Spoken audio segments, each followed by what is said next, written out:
Ne Ko Jika story time. Na fara soyayya da saurayina ta dalilin ƙawata. Ƙawata tana da wani saurayinta wanda yake zuwa hira a koda yaushe a unguwarmu. Sai dai kuma yanayin yanda suke zuwa hira a koda yaushe har a haka ne abokin shi ya gani ya ce yana so na. A haka muka fara soyayya da ni da abokin shi, duk da ƙawana bata so muyi soyayya da abokin shi ba, wanda ban san menene dalilin ta na rashin son nayi soyayya da abokin shi ba. Amma kuma ya za a yi, ni dai ina son abokin shi don haka muka fara soyayya da wannan abokin nashi. Soyayyan mu na tafiya yanda ya kamata ba tare da wani matsala ba. Sai dai ba a jima ba wannan abokin nashi ya fara nuna min asalin me ya kawo shi gurina, irin yanda yake tattaɓa ni. Da farko na fara nuna masa bana son haka, amma da ya nuna min ɓacin ransa sai na ga cewa menene a ciki, bari na bar shi mana. Taɓe-taɓen jikina har ya zarce ya maida ni tamkar matan shi. A duk lokacin da yake da buƙata na zai zo muyi duk wani abun da yake so da ni. Muna cikin haka Allah kuma da ikonsa sai ga ciki ya ɓullo. Da ciki ya ɓullo sai na je na sanar masa da cewa ina da ciki. Bayan na sanar masa da cewa ina ɗauke da juna biyu, sai ya nuna min da cewa shi fa babu ruwan shi in san yanda zan yi da ciki, babu ruwan shi, bai san zancen ba. Daga nan wulaƙancin yau daban na gobe daban. Hankalina ya tashi na rasa yanda zan yi. Bayan na sanar wa ƙawata da abin da yake faruwa, muka sake zuwa muka je muka same shi. Bayan mun same shi ni da ƙawana ya nuna min da cewa sai dai fa in zubar da wannan cikin, domin shi ba shi da halin da zai ɗauki nauyin ɗa, sannan babu ruwan shi. Bayan ya nuna min zubar da ciki yake so na yi, ni ma kuwa ina so in fitar da cikin nan domin in huta da wannan azaban da nake ciki. Haka ya sa muka nufi inda za a je a zubar da ciki.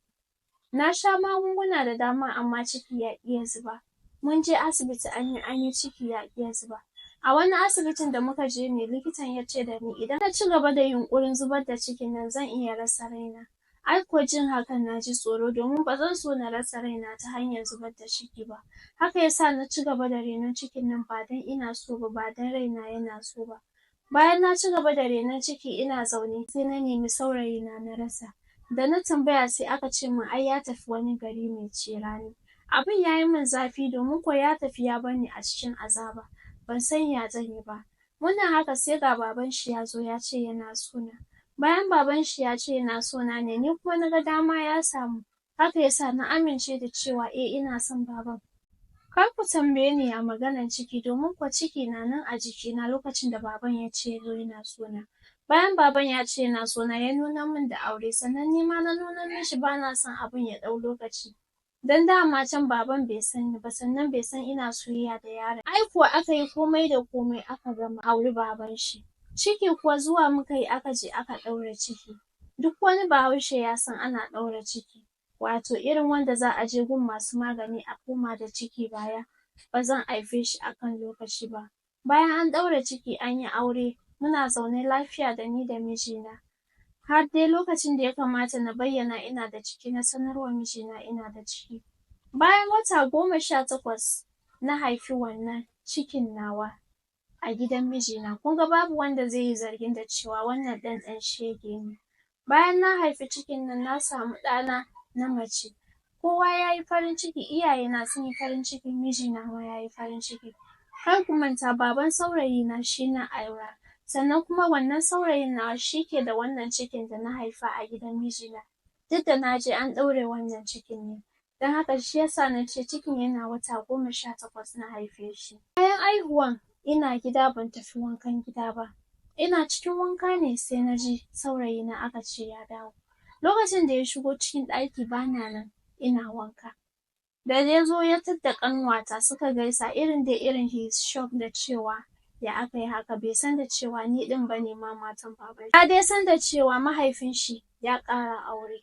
Don haka na gama wanka na fito na shirya na je na same shi a falo. Da ya ganni ya ji mamaki and he is shocked. Wato ya razana da ya ga cewa ni ce matan mahaifinsa. Sannan kuma shi dai ya san ya tafi ya bar ni da ciki. Haka dai yake ta kallo na kau da idona. Bayan kowa ya watse ya zo ya same ni. Yana tambaya na maganan cikin da ya tafi ya bar ni. Yana fatan na zubar da shi kafin na auri mahaifin shi. A nan ne na sanar mishi da cewa wannan ɗan da na haifa ɗanka ne, domin kuwa ban zubar da ciki ba tunda ciki ya ƙi ya fita lokacin da mahaifinka ya zo ya ce yana so na. A haka na sanar da shi duk wani abubuwan da dai ya faru a baya da duk wani ɗaura cikin da na yi.